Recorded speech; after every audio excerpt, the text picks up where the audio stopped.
My name's Tia, and this poem is called To Be Angry. I am an angry black woman. I am an angry black woman, I'll admit.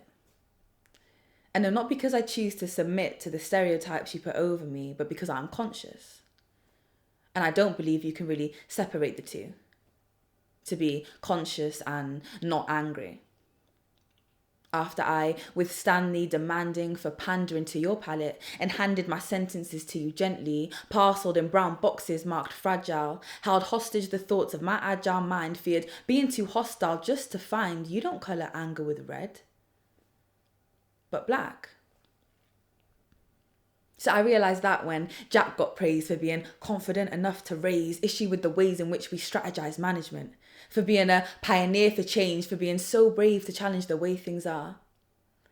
But when I disagreed with part of your policy, you went and complained to HR, like I'm a troublemaker, rule breaker, mood shaker. No time for small talk about rugby and no faker. A radical, ineffable, damnable, won't cater, can't shape you.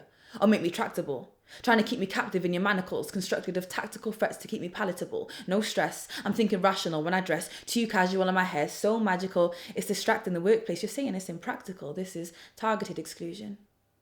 Hidden in illusions. You hide from the taboo. Rest in nest of empty efforts to include. So why the comments on my attitude, the I wouldn't want to mess with you? I could shuck and jive, but one step out of line and you'll still call me aggressive too. I guess the EDI training ain't really doing much. Anti-racism action plan ain't coming in clutch.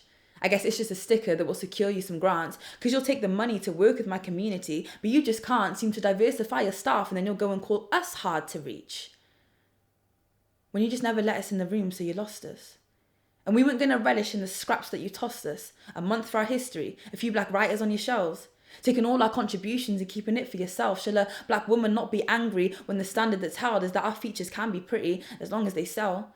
That you can rip the edges from my head until my scalp bleeds and it drips down to my eyes and I can no longer see, and it drips down to my mouth and I can no longer speak until it reaches my chest and it reaches my feet and each inch of me is covered completely in blood. Will I be less of a threat if red to you means love?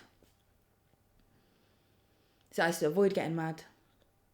How wrong it be for me to experience that emotion, to see injustice in my face and then to cause commotion, artifacts and gold stolen, black family unit broken, cut our mother tongues to hear wagwans in the suburbs spoken. It's a joke thing, my devotion can only coexist with hoping that the power of the people will lead to overthrowing the people in power. But from history I'm knowing that power doesn't back up in the face of kindness.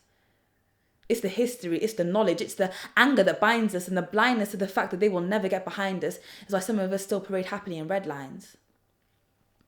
Why do you think anger's what they've chose to penalise? I wonder why. I guess they prefer cries because when people are sad, they don't do anything.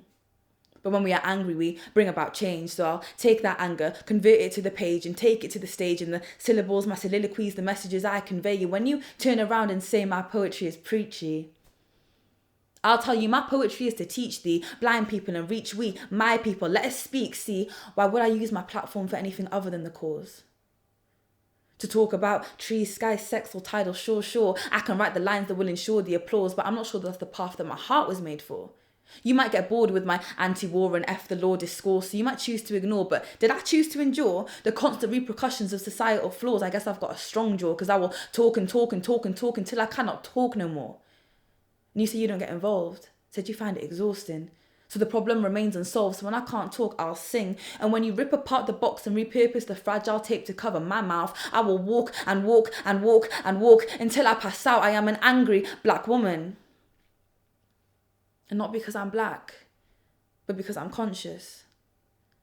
Conscious of the fact I'm black.